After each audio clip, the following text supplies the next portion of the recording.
This video tutorial I will explain how to delete a collection from the Mongo database using a Java program. Deleting all the documents from the collection will not delete the collection itself because collection also contains metadata like index definitions or chunk distribution if your collection is sharded, for example. And if you want to remove the entire collection and all the metadata associated with the collection, then you need to use the drop method. We will see the example now. Here you can see order database. It has three collections: payment, product and user. From this order database, we will see how to delete this product collection. Here I have defined a class drop collection. Now I am going to run this program in debug mode. Here I am creating a Mongo client object using a Mongo client constructor which accepts host name and port number.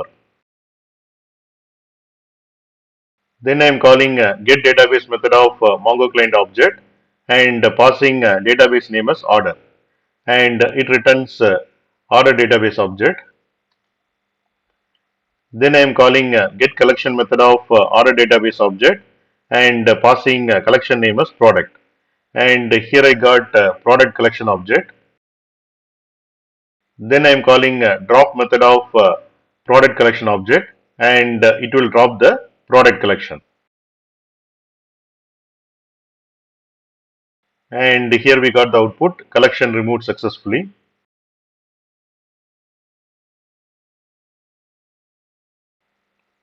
Click on refresh and here you can see the product collection has been removed.